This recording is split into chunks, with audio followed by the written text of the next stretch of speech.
Welcome to Hope for Your Pelvic Floor, the podcast where we stop managing women's symptoms and start making sense of their bodies. I'm Claire Sparrow, Pilates educator, pelvic health specialist, and best-selling author.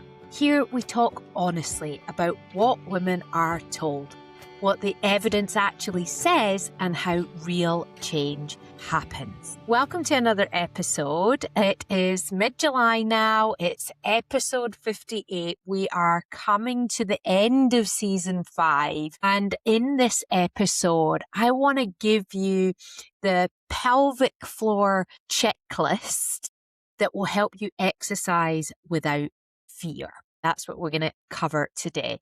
Just before we do that, I wanted to just give a shout out of gratitude and say thank you to all of you who've already joined Beyond Kegels, the new course, and not just for joining, but for reaching out and letting me know how much it makes sense to you and just showing your gratitude for it. I'm so happy that it's been received already so well and it's making sense and making a difference. So thank you all for going beyond Kegels and finding a whole body pelvic health way back to continence, because that's what Beyond Kegels is really doing. So I'm so thrilled because it feels like I've been working on this forever. It's been a long time coming. So I am thrilled that it is working for you. So one of the things that I also do, as well as the membership and being here on the podcast with you every week, is I actually have an annual mentorship for teachers. This mentorship runs for 6 months. We just wrapped this year's mentorship. I only run it once a year because it's very intense for those teachers and for me. We see each other a lot throughout that first 6 months of the year. They're learning a whole new lens in which to teach the method of Pilates that many of them been teaching for a long time. And we go through all of the detail of the different health conditions affecting the pelvic floor and all the ways that we can adapt the Pilates repertoire to really fulfill the needs of women experiencing pelvic floor conditions. And the whole gamut of it is very intense. Anyway, recently, one of our kind of last modules, we were really looking at how we help women to progress with their pelvic health. So we get to this point where, many of you listening have been doing the pelvic health method. You've been working with me, or maybe you're just beginning and it's making sense to you. And it's looking at how do we keep going? How do we progress? How do we do more? And in doing so, we were looking at the way that our bodies as women respond to the activities that we are doing. And that's what I want to kind of bring into the episode today, is the things that you can be looking for by way of a checklist when you're doing exercise. And it's not necessarily the way I was delivering it to the teachers, because obviously I need to make sure that this all is applicable and usable and sensible for you. So I'm looking at it from a very specific lens for you. One of the things that I see often, and what the teachers have fed back to me, is that there's a lot of fear around exercise. And some of that is because we've been told, oh, you've got prolapse, so all this list of exercises, that's going to be dangerous for you. We're told, don't lift, don't run, don't jump. It will make things worse. So, they're putting a halt, stopping the things that they may have previously chosen to do. And what I want us to have as a takeaway today is that you actually don't need to fear exercise. You need a few clear things to notice so you can tell what's working and what isn't. This is the checklist idea that I want us to have. not a warning label, not like we're so often told, you can't do this, you can't do that, don't do that, be fearful of this, be careful, all of that. No, this is very different. This is much more about, okay, you're going to be doing exercise in lots of different contexts, or maybe just your everyday activities. One of the things that comes to mind, in fact, two things that come to mind that I remember feeling really like they were strenuous and challenging to my pelvic floor. And that was lifting the laundry basket, which I know is so whatever. But the reality is, we all have chores to do. Life is, laundry exists. And I remember really feeling like that was a fear for me, lifting that laundry, especially when you've hauled it out the washing machine and it weighs even more because it's sopping wet. And then the other thing was doing the shopping, like lifting those shopping bags, not just like the pushing the trolley was a bit of a thing, definitely, especially because I had some pelvic pain postnatally. That was certainly a thing, but it was more getting the bags of shopping out of the trolley, that lift and turn. It just felt like it was a real challenge to my pelvic floor. So whatever your exercise and activity and movement looks like, we're going to work through a little framework, a little checklist to give you a perspective for when you're doing those things. And I just want to stress again, this is not a warning label. It's not a don't do it. It's quite the reverse. It's just about knowing what to look for. And like I said, this has all been inspired by the amazing mentorship group. I'm thrilled to have another group going through the mentorship. This means that there is a growing number of teachers that are now specializing in the whole body pelvic health method all over the world. So we have teachers literally everywhere now.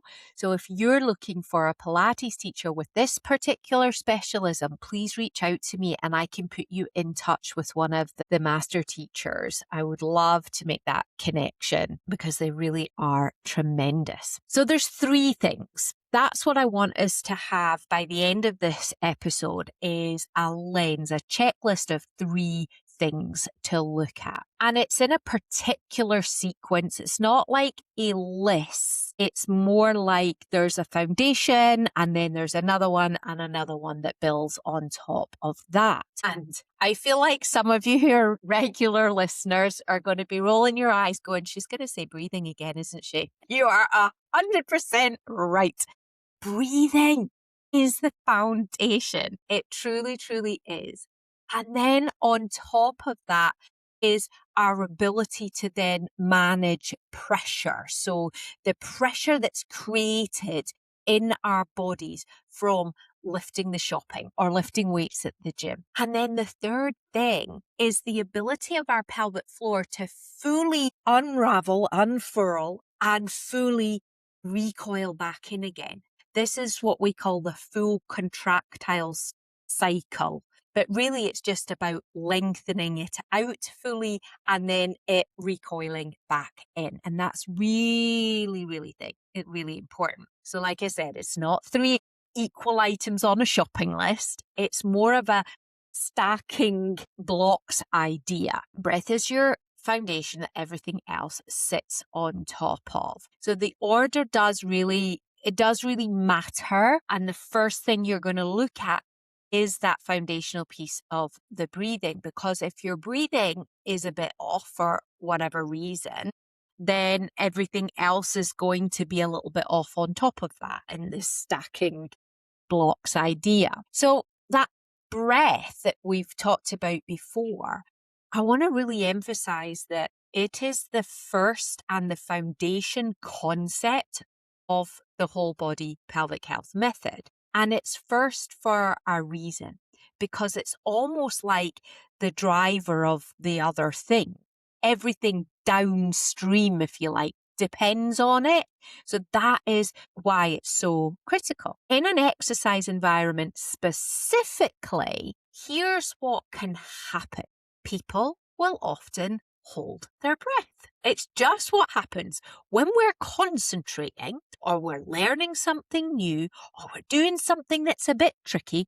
We hold our breath. Doesn't matter whether you're a woman with pelvic floor stuff going on or anybody else. Literally, that's what happens. Often adding on to that, you will brace, you'll grip, and you will clench. And that is the almost preparation or the faulty foundation that we're then exercising on. You're holding your breath, you're bracing, you're gripping, you're clenching, and then move, do the thing. And your breath is then getting trapped, and the pressure that builds has nowhere to go but potentially down and out and into your pelvic floor. And that's really what we want to avoid if you've got prolapse or incontinence, or you just want to not have those things.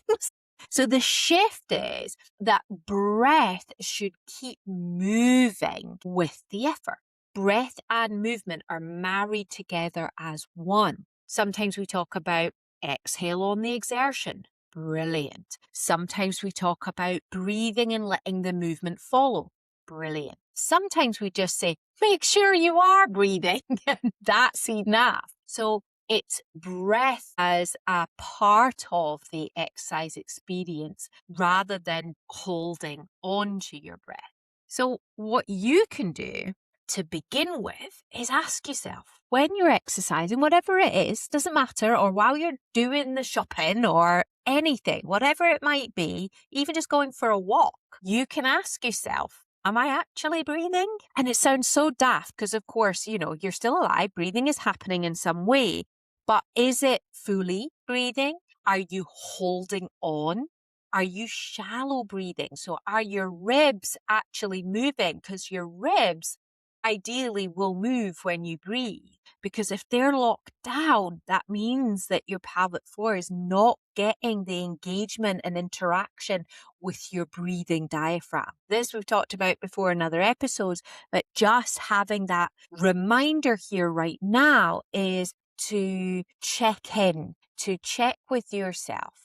Are you breathing fully, 3-dimensionally, so in all directions? Another really simple way of doing this, and many of you will have heard of this before, is can you have a conversation? Could you talk as you're exercising? Or have you gripped and tightened everything shut? So sometimes if we're holding our breath and clenching or very, very shallow breathing, we actually start to clench through the jaw, clench through our facial muscles, through the throat, and then that is constricting massively, which is really going to affect your pelvic floor. This is huge, really huge. I have a lovely, lovely client who I've worked with for a number of years, one-to-one, small group. She's in the membership. She really has gained a lot from doing the membership and the method in general. And she, all these years down the line, she said to me recently, she said, I still really do need to consider my breathing. It is the foundation of everything, isn't it? Because when we change the exercises we're doing, we fall back into that holding, the concentrating, which means that we are holding our breath and not breathing fully.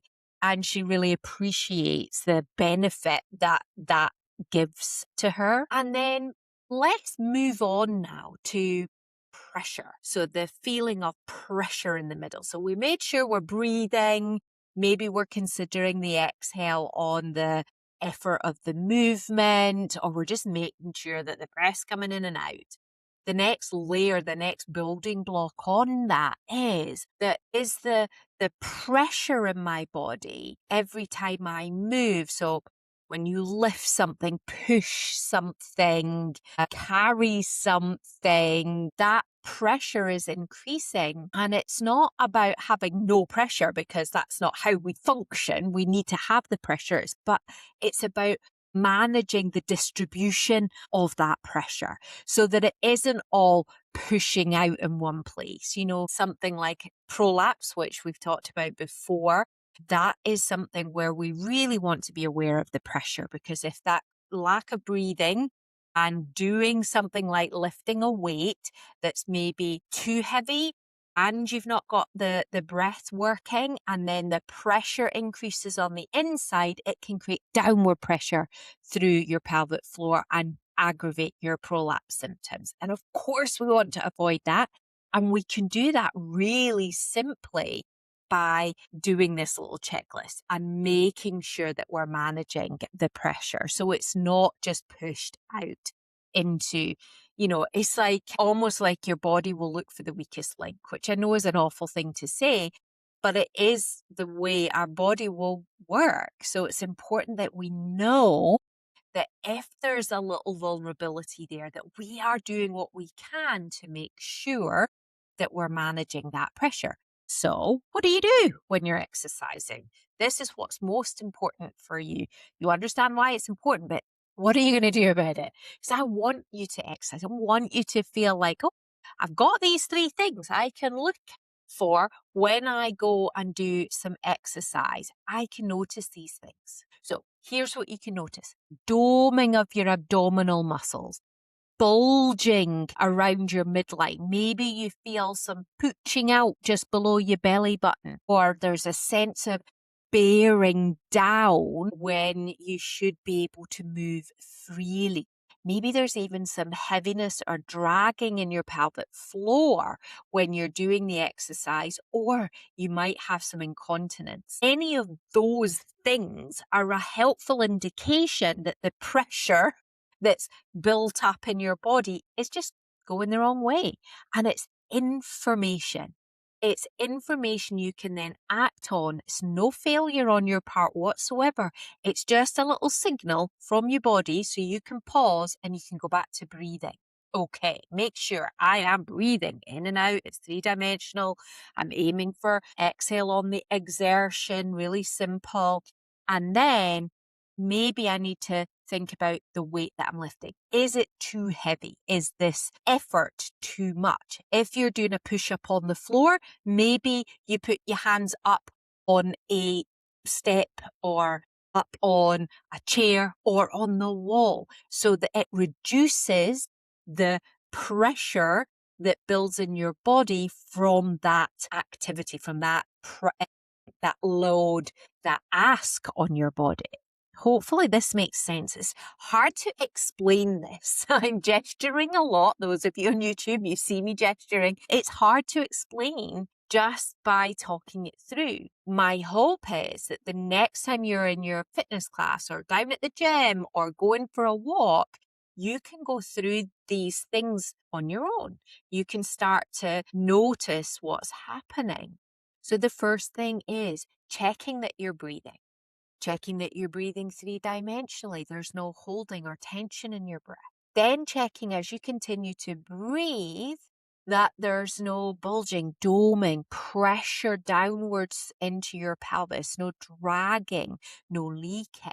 These would be indications that the pressure is not being managed and we need to reduce whatever that load is and come back to checking in with the breathing. So then that's our first 2. So our foundation, breathing. The second building block on that is about managing the pressure that the breath really allows you to do. And then the final one is being able to fully lengthen and fully recoil, contracting and lengthening. I talked in a couple of episodes ago about this idea of, permanently clenching your pelvic floor makes it actually feel and behave weak. And this is really, really important because when you, for example, squat, your pelvic floor must lengthen out.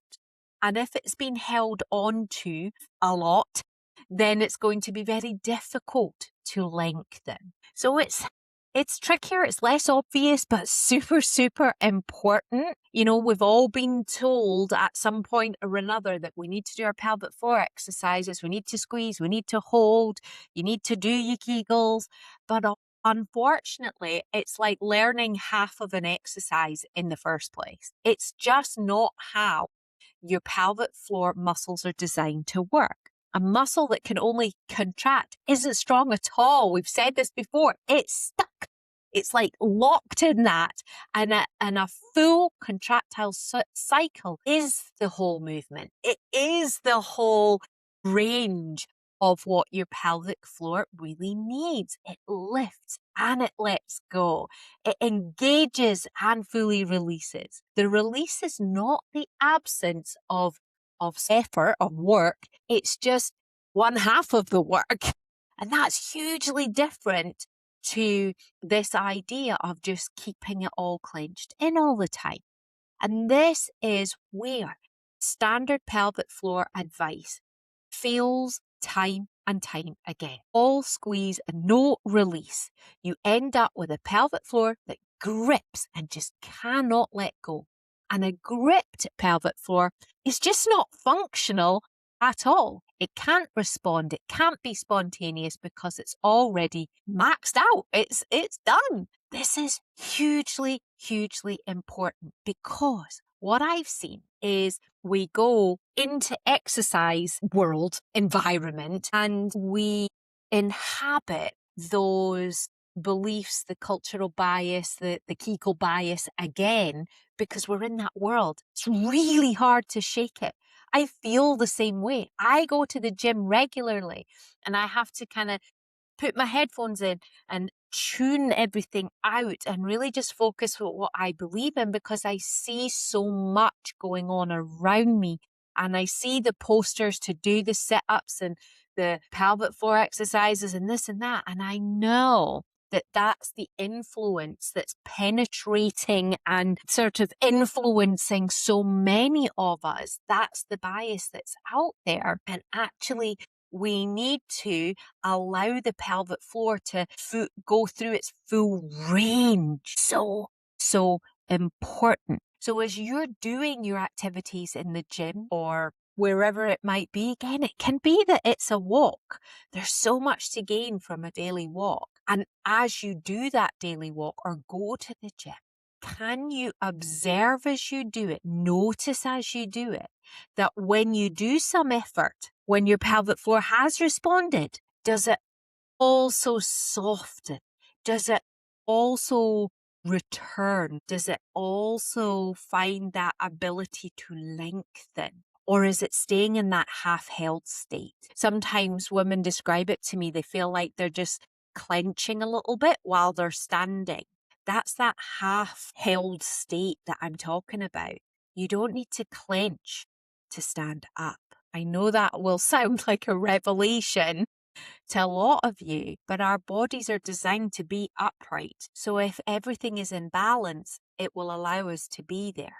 Can you feel the sensation in a squat, for example, that there's a widening, almost an expansion or an exaggeration of length through the back of your pelvis? Then if you stand up from that, does it feel like there's an internal lift, a natural occurring rising, like a fountain rising? That's really important. Really, really important. So we've got the foundation of breathing and then checking in with the pressure. Where is the pressure going? Is it even? Is it dynamic? Is it balanced or is it pushing out? And then noticing, is there a full lengthening and a full lifting happening, a balanced motion? And that's going to be the more subtle thing in your checklist to look for. As long as you have breathing on your side, the others will be easier to layer on top of in time. Remember, the point was never to squeeze hard forever. It's to restore the full gamut, the full cycle, so that your pelvic floor can do its job automatically again. It can be that incredible, spontaneous, energetic part of your whole body system. That's what's possible. I remember a moment where I was, I do go to the gym and I'm lifting little bits of weights and I'm really concentrating quite hard on what I'm doing. And I felt like, for a while I've been lifting this amount of weight. And I'm not talking like big barbells and whatnot. It is not heavy. It's little hand weights. And I thought, I've been doing this for quite a while. I think probably I could just lift something a bit heavier than that. So that's fine. I'm lifting this, doing my movements with these weights. And then I realized that my breath's gotten a little shallower.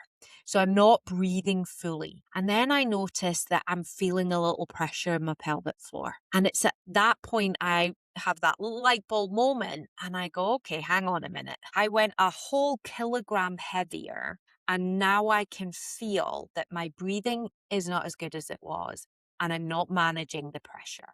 So I asked myself, can I do something about my breathing? Can I breathe a little bit fuller? Can I do that? And I recognize that with a bit of concentration, I could breathe more fully again, but I still didn't feel like the pressure was okay on my pelvic floor. So I went down 0.5 kilogram. So I was still progressing the weight that I was lifting, but by a smaller amount. It was less of a leap, less of a jump for my body. And I could manage that really, really well. And I think it's important for us to recognize the layers and the steps and the process that we're in, that just because, maybe, the normal thing to do is to up your weight to whatever by a whole kilogram, that actually for you, that isn't the most appropriate thing. It's so, so important that we are the driving force by listening to our own bodies. Yeah. So we get to choose what's appropriate. And to choose, we need to have some parameters. I teach this constantly, not just in pelvic health, but in my Polestar Pilates students when I'm teaching them to teach teachers. And I explain to them it's absolutely vital if you're asking a client to make a decision about whether something's appropriate for them to do or not, that you give them a way of knowing how to decide. You give them some parameters. The goal is that you can breathe fully 3-dimensionally. Once you've achieved that, are you able to manage the pressure? Are you doming, bulging, or feeling any downward push and pressure into your pelvic floor or any incontinence? Then, once you've managed those two, are you able to fully feel and go through the full contractile cycle of your pelvic floor? Or is it just feeling like it's kind of on all the time? You're getting a framework here that allows you to make an educated choice. And it might be, and I've talked about this, if you go back to the episode where I talk about actually lifting weights and going to the gym, maybe it's about sitting down. Maybe it's about standing against the wall. I've done some classes in the membership like this where we use the floor, we use the wall, we use a chair. We do lifting weight in a way that allows you some support to manage the pressure piece if the breathing piece is already in place. So it gives you much more choice, much more autonomy. It means that you can do something, you can exercise, you can, whatever it is that you want to do, you can do that because you've got some parameters to work with. Stacking, breathing, then pressure management, then that full cycle of lengthening and recoiling back in. So important. This way, we're not in a place of fearing movement, fearing exercises, not fearing the consequences of doing something. It's about having a way of moving through these. So you're not avoiding exercise. It's almost like you've got special eyes to read this with, to read your body, to have a greater understanding. That's empowering, I think. I feel empowered when I know, okay, I can do these things. I can go to the gym. And, I look like that every time I go, I'm always giggling because I use this thing called a boss hue. And it's called it means both sides up. And I've used it for years and years. I did when I was a personal trainer. I learned when it was first invented, this both sides up thing. I learned how to do it and I've loved it ever since because it's kind of multitasking. I can do less and gain more. And it's like one of those giant gym balls on one side and it's hard on the other. And if you stand on the hard side, you kind of look like a Subbuteo player, if you can imagine that. Obviously, mum to boys, we used to play Subbuteo all the time. So much fun. Absolutely hilarious. And I am just like a human Subbuteo while I'm on this thing, moving about, squatting, lifting my little weights and doing my things. And I think, goodness me, I must look a real sight, but I am so happy because I am doing exercise that I feel good doing, I feel in control doing. I have a checklist that I can work through as I am doing those movements. And yes, some days I feel a bit tired. And I know when I'm tired, I can't manage my breath, the pressure, the full contractile cycle in the same way as a day where I'm psyched and I'm pumped and I'm full of energy.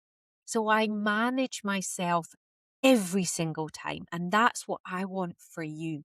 That you go in and you are having a mindful movement experience, a mindful exercise class, a mindful, trip to the gym, whatever it is for you, because you have this system that you can look through. You have this checklist that you can notice your body through and ask yourself these questions. So as we wrap up, next time you move, run, go to the gym, one check, not all three. Just ask, am I breathing through this? That's the foundation, and most people fix half their problem the moment they stop holding their breath.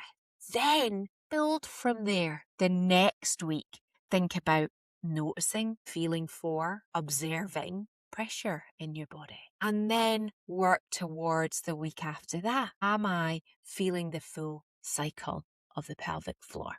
That's what's so important. I hope that this has been helpful, that you felt like, oh, this is giving me a way of continuing or restarting exercise, a way of just dampening down the fear factor and allowing yourself to get back into some kind of movement or exercise, because you've got some tools here, really simple tools. And if you need more guidance, more support, this is what we do all day long in the Whole Body Pelvic Health Mentorship. Maybe you want to start with Beyond Kegels, where we're really focusing on incontinence, each type of incontinence, and exercises specific to them. I'll make sure I put the link below for that and for the membership. And of course, as I always say, if there's one thing I want you to take away from today, it's this. You are not broke, you are not behind, and you're certainly not alone. There's always help for your pelvic floor, and I am here by your side every step of the way. As always, if you have gotten anything at all out of this episode, I really appreciate your review. If you can share it with someone else, this is the way that the podcast gets out there. I do this to get the message out there. This is not anything other than that. I just want you to all have the information that allows you to make the right choices for you. So the more that we all share it, the more women get that support. I hope to see you again in our next episode, the last one of season 5. See you next week.